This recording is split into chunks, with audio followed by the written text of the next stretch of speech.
의장이 더 센데 왜 법사위원장, 추미애 법사위원장이 더 세다라는 얘기가 나왔을까요? 던지고 보는 거여 입법, 졸속 논란도 함께 전해드리겠습니다.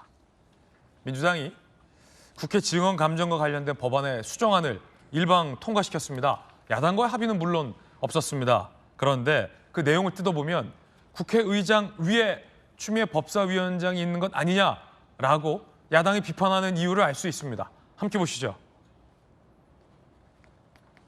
국회 증언감정법 개정안을 제출했어요.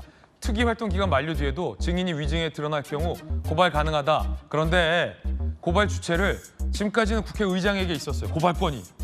그래서 국회의장에게 준 이유는 저런 고발이 남용되지 않게 여야를 두루두루 아우르는 국회 어른이 의장이 중립적으로 갖고 계시라라는 뜻으로 법조계에서는 해석을 하고 있습니다. 그런데 이걸 여당의 법사위원장이 추미애 위원장에게 고발권을 주겠다라는 내용이 핵심 개정 내용입니다.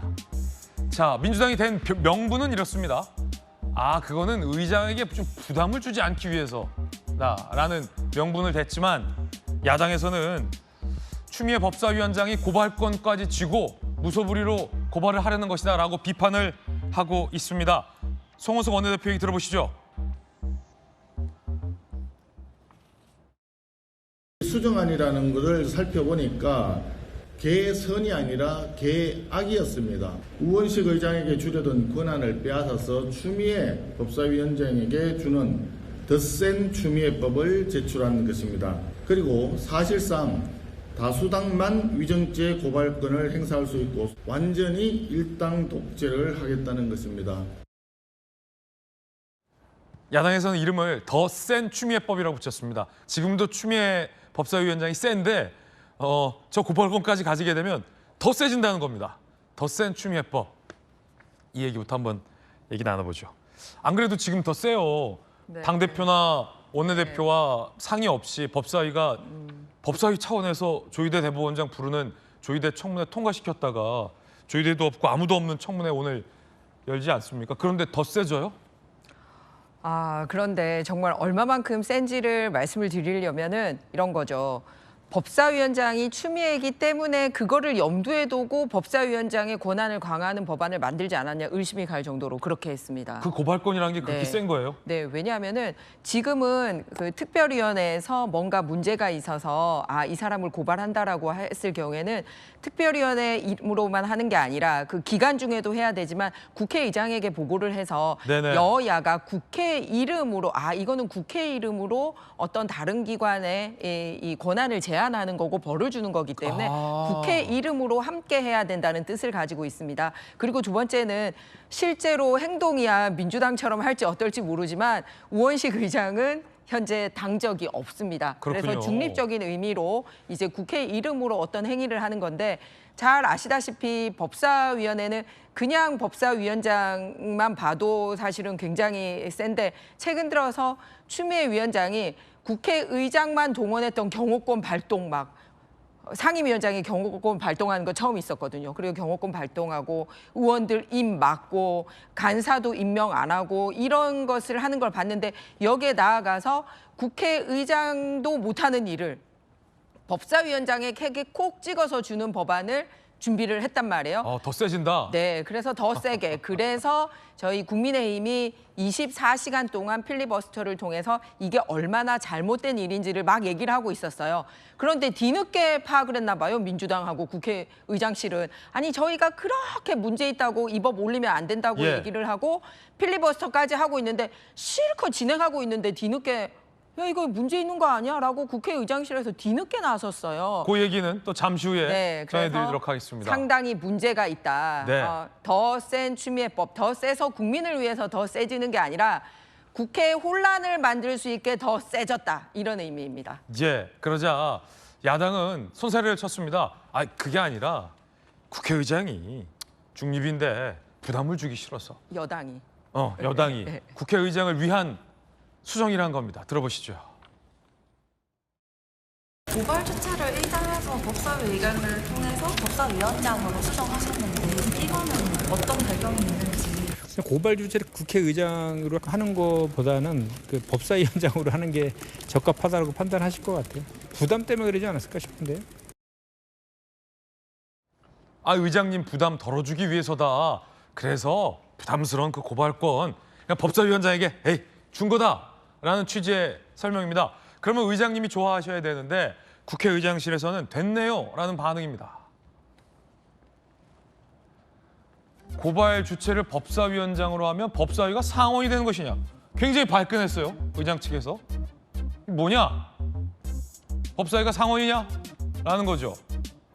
안 그래도 야당에서 우원식 의장보다 추미애 법사위원장이 더 세다고 하는데 상원이냐? 라고 발끈한 겁니다. 그러자 민주당이 뒤늦게 의총을 소집해서 다시 원래대로 복구했습니다. 천국인데요. 김조연님, 네. 아니 의장님 위해서라면서요. 부담 안 주시려고 그랬다는데 의장님 반응이 나는 다른- 부담 없다. 나는 부담 없다. 뭐 하는 거냐잖아요 지금. 그렇게 됐는데요. 이제 본회의에서 그 법안이 통과가 될 때는 가장 최후에 올라온 것부터 먼저 의결을 하거든요. 그러니까 원안이 있고 지금 이 증감법 국회 증언 감정에 관한 법률에 대해서 어제 이제 통과를 시킨 거잖아요. 마지막 필리버스터를 끝내고 국민의힘에서 그러면 이제 이 법에 원안이 있고 그런데 민주당에서 이제 수정안을 낸 겁니다. 네. 그런데 어제 우원식 의장이 이게 무슨 소리야라고 브레이크를 걸고 재수정안을 낸 겁니다. 그래서 재수정안이 통과가 됐기 때문에 나머지 원안과 이제 수정안은 다 자동 폐기가 되는 거죠. 그래서 결과적으로는 고발 주체가 국회의장이 된 겁니다. 원래대로죠. 예, 원래대로 된 겁니다. 원상복구네요. 원상복구. 그런데 이제 이 법이 사실상 입법 미비한 측면이 있었어요. 그러니까 국회 안에서 특위 활동이 종료가 된 다음에 그런데 특위 과정에서 그러니까 위증을 한 증인에 대해서 어떻게 할 것인가. 특위는 이미 종료가 됐는데 그러면은 그때 고발의 주체를 누구로 할 것이냐의 문제가 있었던 거죠. 그래서 그거를 의장으로 할 것이냐, 뭐 법사위원장을 할 것이냐, 혹은 운영위원장 얘기도 나왔다고 해요. 그런데 이제 그거를 아까 나왔던 대로 민주당에서는 의장이 하는 건 좀 부담스러울 수 있으니까 법사위원장으로 하자 이렇게 수정안을 올렸던 것인데 다시 원래대로 간 거죠. 이제 그 과정에서 법사위원장이라는 그 직을 놓고 보면 사실은 뭐 그것도 그럴 수도 있겠다라고 이해가 되는데 이제 자연인 추미애 의원을 거기에 대입을 하니까 자꾸 이게 이제 얘기가 커지고 뭐 더 센 추미애법 이렇게 가는 것 같아요. 그러나 당초 취지는 그런 게 아니었다는 것. 그리고 이를테면 국회에서 장관이나 뭐 검찰이나 뭐 누구 탄핵할 때 탄핵 소추의 어떤 주체가 되는 게 이제 법사위 원장이 되기 때문에 아마 그런 거를 당에서 고민을 했던 것 같은데. 아니 그러면 그렇다고 밀어붙여야죠. 왜 의장이 발끈하니까 도로 원상복구합니까? 법 누더기 되지 않았습니까? 바로 그 지점입니다. 그러니까 하루 만에 또 뒤집을 걸 처음부터 심사숙고해야지. 왜 야당 이렇게 24시간 하느냐. 필리버스터한 야당은 뭐가 돼요 그러면? 네. 야당은 애초에 정부조직법 개정안 등 포함해서 네. 이 4개 법안에 대해서 필리버스터 하는 거는 애초에 저는 명분이 없다고 생각했으니까. 예고된 일정이었고. 네, 그냥 그거는 뭐 국민의힘이 고생을 사서 하신 거라고 생각하고요. 다만 이 법과 관련해서는 반드시 필요한 부분이 있는 것인데 주체를 누구로 할 것이냐의 문제 가지고 조금 우왕좌왕한 측면이 있다. 네.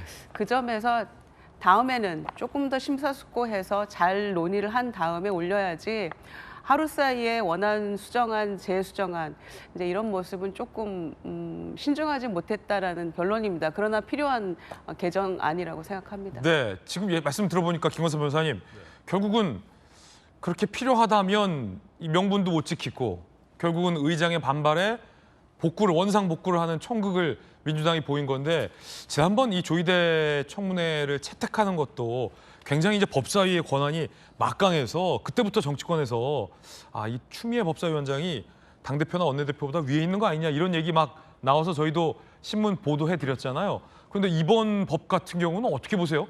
이 말로는 의장님을 위한 거라고 하는데 의장님 반응 보니까 그건 뭐 소위 안 먹힌 것 같고 어떻게 보세요? 목적이. 아니 근데 국회의장 부담 안 주려고 하면 끝까지 밀어붙이는 거 아니에요? 끝까지 의장님 우리가 부담 안 주려고 한다. 그렇죠. 법 취지가 그거 아니었어요. 그 더구나 일단 법안 자체를 확정시켜서 올린 거 아닙니까? 네. 그런데 왜 또 국회의장으로 바꾸는지 이게 좀 문제가 있고 지금 사실 우원식 국회의장하고 추미애 의원하고는 약간의 감정이 있죠. 지난번 의장 그렇죠. 선거. 네. 그리고 의장 선거에서 그 당시에 추미애가 될 것이다 했는데 의외로 또 국회의장의 우원식 의장이 의원이 됐거든요. 동료 의원들은 추미애 의원보다는 우원식 의원을 의장으로 선출했어요. 그렇죠. 근데 우리가 법사위원장은 국회의장이 있는데 국회의장이 사실 서열 2위 아닙니까? 더 높죠?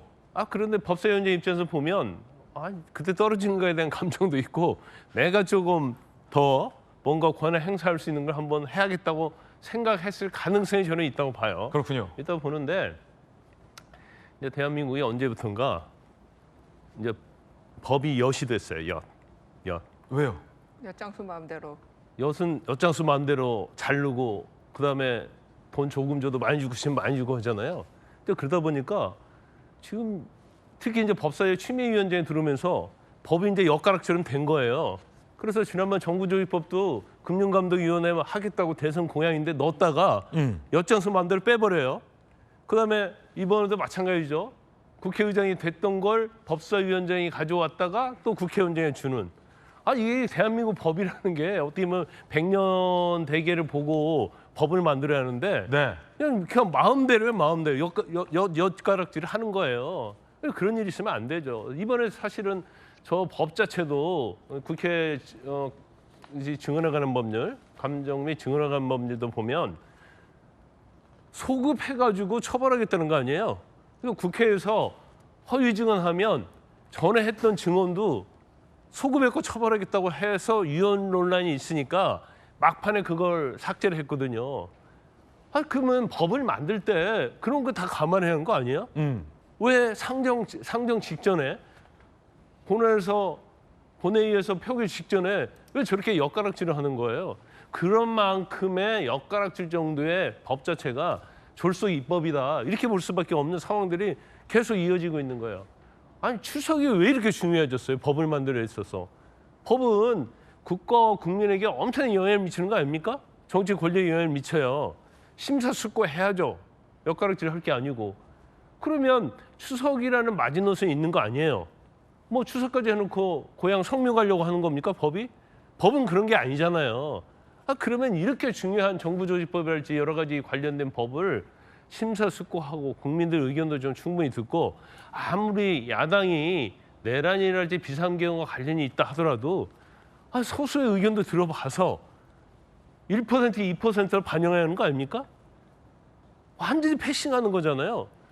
듣기 싫으면 듣는 척이라도 하는 게 민주적인데 이제는 듣는 척도 안 해요. 그냥 야당하고 본회의에서 표결하겠다는 것도 아예 상의도 않고 그냥 일방적으로 상정해갖고 표결을 하고 이런 형태의 지금 이게 반복되고 있어요. 그래서 지금 대한민국이 지금 민주주의하고 이제 법치주의 위기에 지금 처해 있다 저는 그렇게 봅니다. 김광선 변호사님의 개인적인 의견 전해드렸습니다. 입법이라는 건 신중하고 철저해야 합니다. 한 법이 만들어지거나 바뀌면 수많은 절대 다수의 국민들의 삶에 직접적인 영향을 미치기 때문입니다. 그런데 하루 만에 몇 번을 바꾼 겁니까, 조경 변호사님? 근데 지금 법을 엿가락처럼 한다 말씀하셨지만 최종적으로 국회 본회의 통과 전에 문구 수정하는 사례는 종종 있어 왔죠. 막판까지 여야가 협의하는 경우에 최종 협의안을 담아서 최종 수정안으로 통과시키는 예는 종종 있습니다. 다만 지금은 국민의힘과 민주당의 대화를 통해서 조정한 건 아니고 문제 제기했던 부분을 수정한 거 아닙니까? 그러니까 소급 입법 안 된다라는 계속 그걸 반대 논리로 삼았기 때문에 그걸 수용해서 소급 입법 적용을 배제한 것, 그게 핵심입니다. 고발권 문제는 추미애 위원장이 거기 끼어 있으니까 마치 지금 상황을 추미애 위원장이 다 좌지우지하는 것처럼 말씀을 하시지만 민주당이 최초 제안을 했고 또 민주당이 그 본회의 상정 과정에서 최종 검토를 해보니 그대로 국회의장은 정치적 중립 의무가 있는데 여야가 특위 조사 과정에서 위증 문제를 가지고 정치적 이해관계를 관여시킬 경우에 국회의장이 그걸 당연히 고발하게 해놓으면 정치적 부담이 될 수 있다. 이런 정부적 판단을 한 거죠. 다만 이제 아쉬운 건 그 논의 과정에서 국회의장과 협의를 했어야 되는데 네네. 아무 협의 없이 수정안을 제출해 놓고 사후에 국회의장이 그걸 알게 됐으니 예. 이 충분한 그 부분의 검토가 안 된 거는 모양새가 좀 구분이 안 좋다. 그거는 인정할 수 있지만 그렇군요. 결국에 그래서 문제가 있다는 부분을 정상화시켰고 야당이 계속 요구했던 소급 적용을 배제했고 그렇게 정상으로 바라잡았는데 뭐가 문제인 건가요? 전 이해할 수 없습니다. 추미애 위원장 입장에서는 고발권을 손에 쥘 수 있었을 텐데요. 의장의 반대로 눈앞에 왔던 고발권이 다시 의장에게 갔습니다. 그 이후에 추미애 법사위원장 반응도 한번 보시죠. 오늘 의장실에서 다치지 않게 조심해요. 조심해요. 다시 의장식으로 바꾸는 거거든요.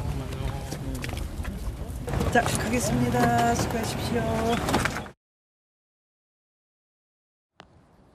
추미애 위원장 입장에서는 고발건이 눈앞에까지 왔다가 다시 이제 멀어지게 됐군요. 네. 물론 추미애 위원장이 원했는지 안 원했는지는 모릅니다. 지금 법사위원회를 저렇게 파괴적으로 이끄는 거에 대한 여러 가지 해석이 있는데 그중에 하나가 지방선거 본인 선거용이라 그냥 국회에서 이런 식으로 풍파를 만들어도 본인 인지도와 그리고 자기들 지지층의 지지를 확보하겠다. 아, 정청래가 그걸로 이득봤다라는 그거를 가지고 있거든요. 그래서 아마 고민에 빠질 것 같아요. 야, 나 이래가지고 이름 얻어서 지방선거 나갈지 아니면 내가 기어코 하반기에는 국회의장을 하고야 말테야 막 이런 결심을 하는 표정이지 않은가 할 정도로 가져서는 안 되는 자리에 대해서 본인의 법적 지식과는 무관하게 저런 식으로 일처리를 하는 거에 대해서 굉장히 유감이고요. 그리고 국민의힘이 필리버스터를 해야 하는 이유를 극적으로 보여준 장면이지 않나라고 생각을 합니다. 왜냐하면 정부 조직법과 관련된 거는 전체적으로 국가의 틀을 만드는 법안이기 때문에 거기 중에서도 제일 중요한 4개 법안을 올린 거란 말이에요. 그러면은 내부 안에서 얼마나 단단히 논의를 하고 서로 간의 협조를 거쳐서 올라와도 사실은 여러 바깥에서 이견이 있을 수 있는데 뭐가 드러났습니까? 아니, 자기들끼리도 의논 안 하고 올린 법이야? 이렇게 되는 겁니다. 네. 그런데 그냥 한 번 수정안을 낸 게 아니라 본회의 상정 직전에 수정안 내서 그 수정안으로 토론하고 표결하겠다고 했는데 다시 재수정안을 토론하고 있는 도중에 또 낸 겁니다. 그러니까 한 번만 바꾼 게 아니라 2번 바꿀 정도로 전혀 준비되지 않은 법안이라는 말씀을 드리고요. 그래서 졸속 법안이다. 그런데 앞서 우리 김 변호사님 말씀하셨듯이 금융감독위원회에 있어서도 3시간 전에 번복했어요. 그때도 원내대표하고 당대표 간에 서로 다른 얘기를 했었습니다. 그래서 자기네들 안에서도 이렇게 얘기 안 되는 걸 국가지대사의 정부 조직으로 다 들고 나온다? 상당히 문제가 있다는 말씀드립니다. 그다음에 어제 있었던 국회 증언감정법 관련돼서는 국민들에게 호소하고 싶은 부분이 하나 더 있는데요. 국회 나와서 거짓말 제일 많이 하고 엉터리 위증한 사람들이 누구냐면요. 지금 저 장관으로 다 앉아 있습니다. 김민석 국무총리부터 시작해서. 그들에 대해서는 똑바로 증언하라고 한마디 말도 못 해놓고서는 이 고발하는 주체를 놓고 의장이냐 법사위원장이냐 놓고 엄한 사람들 벌 주는 법안을 하고 있는데요. 그거 말고 당장 고위공직자에 대해서 증언 감정 똑바로 할 수 있는 것부터 여당이 먼저 한다면 이 법에 대한 진정성도 더 가져가지 않을까 이렇게 생각합니다.